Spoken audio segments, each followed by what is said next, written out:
overview of the high resolution sonography musculoskeletal system. We have to use a high-end machine which we are already using, and then the outline which on this we are going to discuss is introduction, benefits and limitation of ultrasound, normal US appearances of structure, Doppler, interventions, few interesting cases, and at the artifacts, and then we'll summarize the whole thing. The multi-high frequency probes are used, 2 to 9 megahertz, 3 to 16, and for more superficial structures you can go further high, 16, 18, 20 megahertz. For deeper structures you have to use the low frequency probe where you want the penetration. Compound imaging and tissue harmonics also help us. The hockey stick probe is a choice probe because it takes up best proper contact on the irregular surfaces and high maneuverability. You have to keep an anatomy reference ready because you cannot remember all the tendons, ligaments. You have to have some consultation and reference here, like you're at the bedside, so you can do the sonography properly. Musculoskeletal ultrasound technique is you have to see the other side because the comparison is there and helps differentiating from the normal and abnormal side. But beware of a bilateral pathology, especially when one side is asymptomatic. But both the side can be pathological, where the patient has more symptom on the one side, pain and swelling on the one side. The pathology is also in the other side. Why bother when MRI is there? Because everybody cannot afford it.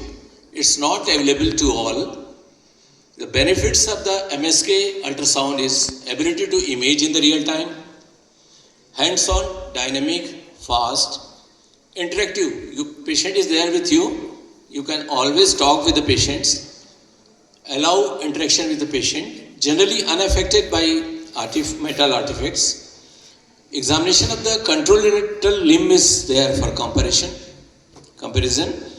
high resolution, real-time guidance for procedures. You can do the procedures in the same sitting and relatively inexpensive. You can assess vessel around your area of interest in the same sitting. Then there is limitations also because you get a limited field of view. Although the panoramic views are there, but even then you get a limited field of view. Penetration is limited.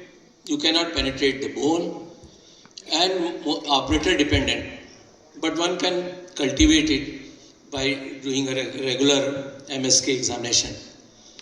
And equipment is expensive, but in the radiology, most all the equipments are expensive. The soft tissue, we divide normal structures in the superficial and deep portions.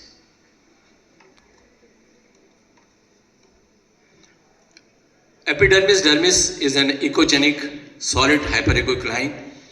Then you get a subcutaneous tissue, hypoechoic, with intermittent lace-like stranding.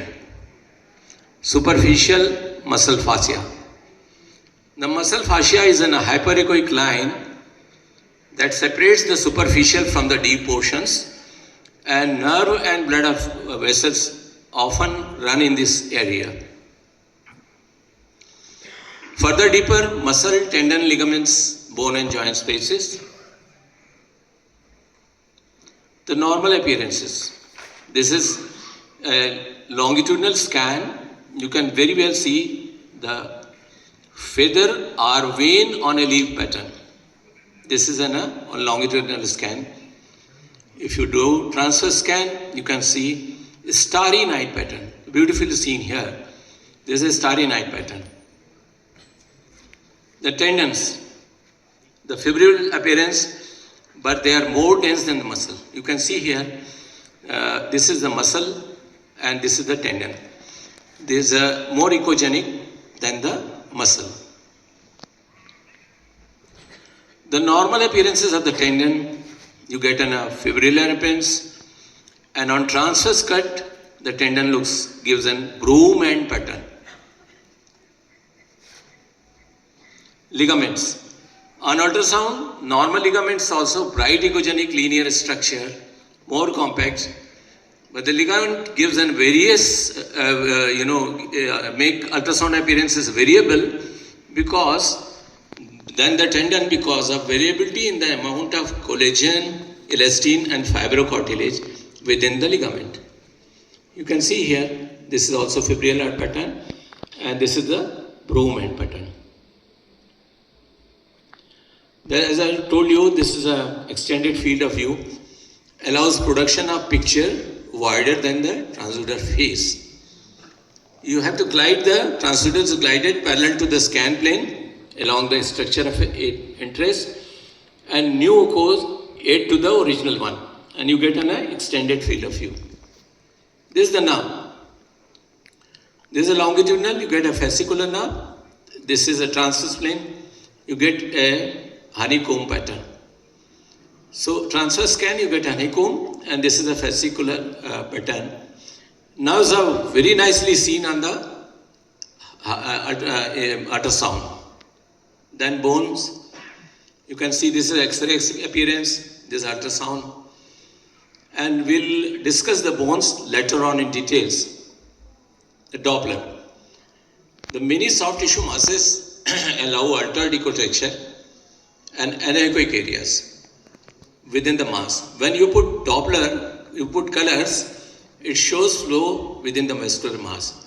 So Doppler is essential tool in the soft tissue masses. Interventions, you know, many of us, our friends are doing interventions. The injections can relieve the pain, tenotomy, aspiration, lavage and biopsy. Now we are going to discuss few interesting cases. So whenever we talk about high resolution sonography, the shoulder comes very important.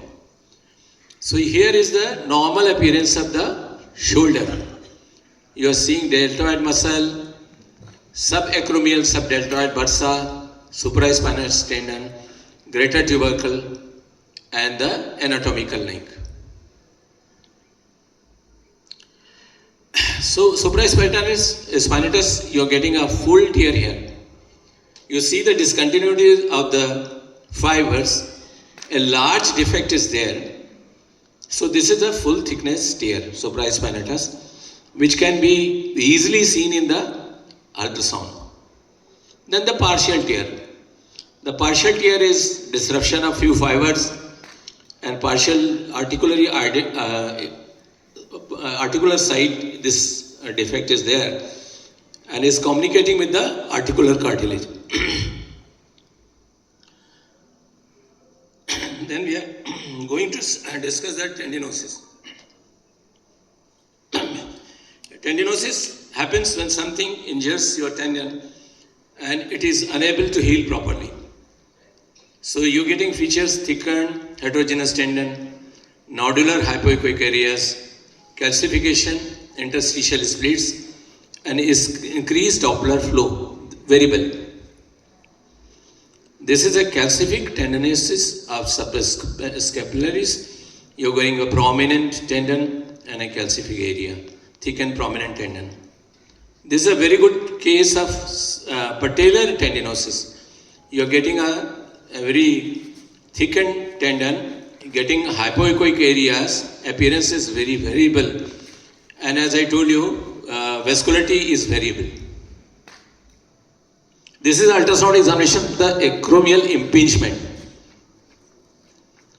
This is the video. Sound is not there.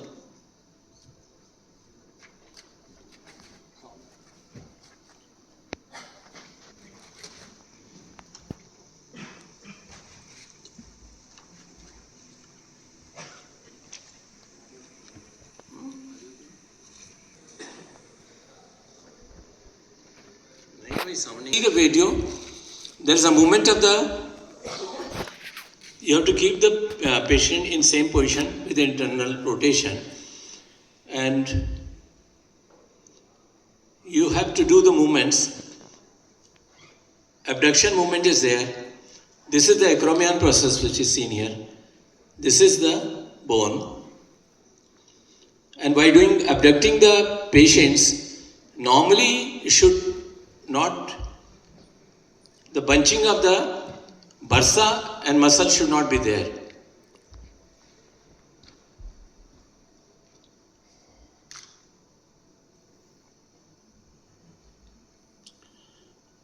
Bunching of the ऐसे bursa against the lateral margin of the acromion, you are seeing here. Bunching of the supraspinous tendons against the coracoacromial arch is the coracoacromial arch. Incomplete sliding of the rotator cuff tendons below the acromion during active movements. And bulging of this coracoacromial ligament. So these are the dynamic ultrasounds of shoulder impingement. And it is very important in shoulder impingement because it is a movement disorder. The anatomical changes takes place later, but this is a movement disorder. चलेगा नहीं ये video बहुत अच्छा था ये. आगे. Is used to perform an ultrasound examination of acromial impingement of the shoulder. The patient is in a sitting position with the patient's arm flexed 90 degrees and the hand internally rotated. The transducer is placed transversely over the acromion and humeral head with the orientation marker directed to the patient's right. The acromion and glenoid tubercle of the humerus are seen as superficial, bright hyperechoic structures. The bird beak-shaped supraspinatus and the bursa are just superior to the humerus. The patient is instructed to slowly abduct the arm to evaluate the dynamic movement of the supraspinatus tendon and bursa under the acromion. The structures should pass under the coracoacromial arch without the humerus impacting the acromion, or without the subacromial subdeltoid bursa bunching up with full abduction of the arm to exclude acromial impingement. So we have seen that, we have discussed also the bunching of bursa against the lateral margin of acromion, the bunching of supraspinous tendon against this coracoacromial arch, and then incomplete sliding of rotator cuff tendon below the acromion during active movement. And there is a bulging of coracoacromial ligament. Then we must know rotator interval. This is a triangular space in the upper frontal part of the shoulder joint located between the supraspinatus and subscapularis. You are seeing the coracohumeral ligament, biceps tendon, adhesive capsulitis, which we all know as a frozen shoulder, is common, and you are getting a soft tissue thickening of the rotator interval. We have already discussed the rotator interval, then we are soft tissue thickening of the rotator. Thickening of the coracohumeral ligament more than 3 mm. So this is a transverse image at the level of rotator interval, shows the marked thickened coracohumeral ligament, deltoid muscle, long head of biceps, and supraspinatus. This is supraspinatus, this is the long head of biceps. Increased viscosity in the rotator interval on Doppler. Mild fluid you can get in biceps tendon, sheath, subcoracoid recess. Reduced sliding of the supraspinous tendon below the lateral margin of the acromion on dynamic imaging. Thickening of the inferior joint capsule. You can see this is a normal joint capsule, and here you are getting a thickened one.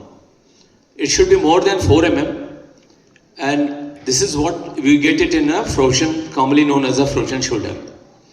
This is a case of acromioclavicular joint dislocation, nicely picked up in the X-rays, but very nicely you can compare with the contralateral side.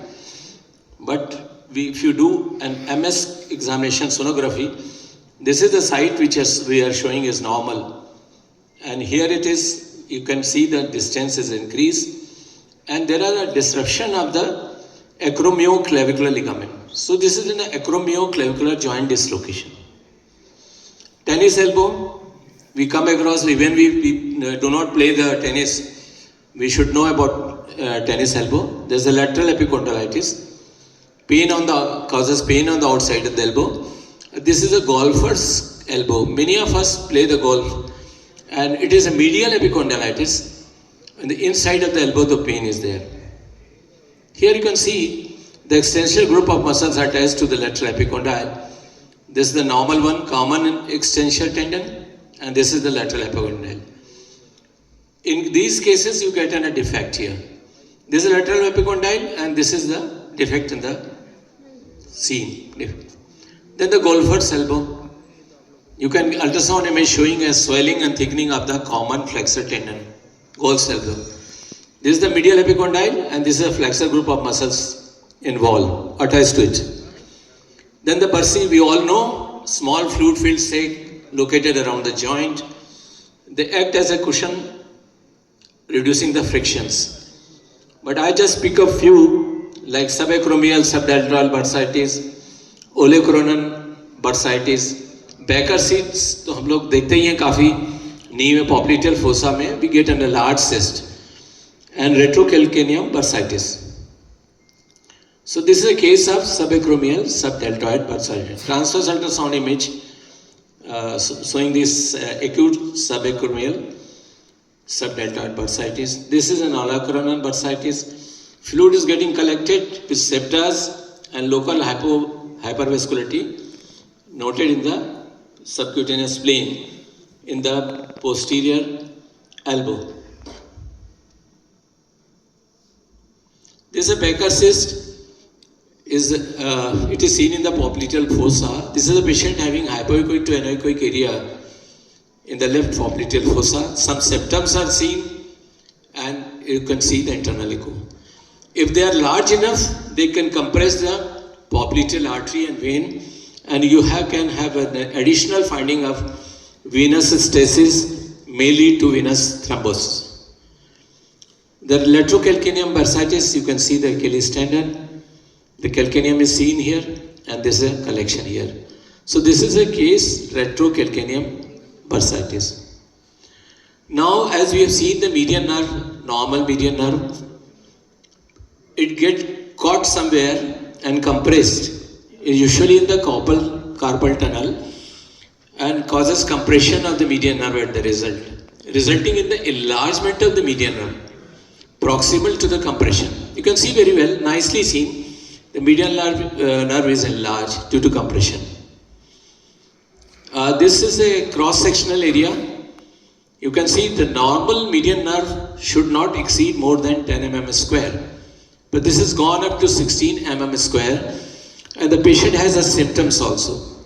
This is a ganglion cyst, you can see very well. And if you put an ultrasound, you get a unilocular anechoic area with posterior acoustic shadowing. Acoustic enhancement. But if you put a Doppler, it will not show any flow. Then the tarsal tunnel, in the continuity, I have taken carpal tunnel and now tarsal tunnel. This is a ganglion. Over the medial malleolus, compressing the tibial nerve by a ganglion in the tarsal tunnel. This is the medial malleolus. So this is a case of tarsal tunnel syndrome. Joint effusion, distal radioulnar joint effusion. The joints we can always evaluate, and we can get a joint effusions. Hip effusion. Then knee effusion, extended view, panoramic view, showing nicely patella and effusion extending. Hip joint effusion, but there is no bone erosion, nothing is there. Bilateral hip joint effusion. Then this is a case we always come across some of, this is in the muscle, you are getting a collection here, and at the cranial part of it, you are getting an anechoic cyst and eccentrically located echogenic focus. This is a case of cystic sarcosis, which we always, most of us come across. SAW sepsis, heterogeneous hypoechoic collections, and then in this cases you have to evaluate spine also. Medial collateral ligament rupture. This is the tennis leg. Usually when they are playing tennis, there are a lot of pressure is there on the calf muscles. Gastrocnemius, soleus and tender Achilles. But more frequently we come across a partial tear of the medial head of the gastrocnemius. Here this is stage 1, it was a large one and we are doing a follow-up, it has reduced. This reduces in 3 to 6 weeks time depending on a rehabilitation. How the patient is taking rest properly. Then this case came with a swelling in the right leg. It was basically asked for in a Doppler study for the venous thrombosis, and we did ultrasound. We found that there is soft swelling in the right leg, and calf marsh is there showing varying echogenicity and anechoic areas. With the mass vascular and Doppler, and we put the spectral Doppler and found both arterial as venous flow. So quite suggestive of AV malformation. Myositis, panoramic view of the calf showing a diffuse hyperechogenicity of the muscle. Lipoma. Lipoma, you see intramuscular lipoma very nicely, and sometimes you get confused with the neuromas and all. But you have to be, in the neuromas you will see the nerve entering in and coming out. So you can differentiate it. Hematomas, it has a varying picture. Earlier it is more echogenic, and as the time passes becomes chronic, it liquefies and becomes hypoechoic. The plantar fasciitis, hypoechoic and loss of fibrillar pattern is seen measuring more than 4 mm. Thickening of plantar fascia is on comparison from left side done, and this was a suggestive of plantar fasciitis. We'll see better here in the picture. You can see here.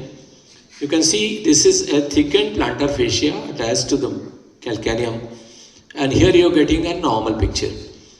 This picture, red arrow indicates the thickened plantar fascia, and note the convex shape and hypoechoic changes. Then the complete and partial tear of the anterior talofibular ligament. The important is this first picture we took it within a resting stage. It was showing some disruption, and by doing inversion stress we could demonstrate better. This is the normal talofibular ligament, and this is the case when it is calcified and become chronic. You get picture like this. Plantar plate rupture.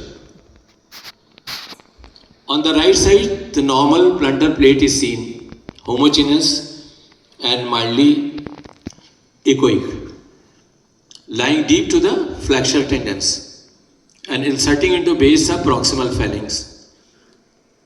You can see the hyaline cartilage, and when it is ruptured, there is a complete rupture of the plantar plate with the flexor tendon seen more closely attached to the metatarsal head.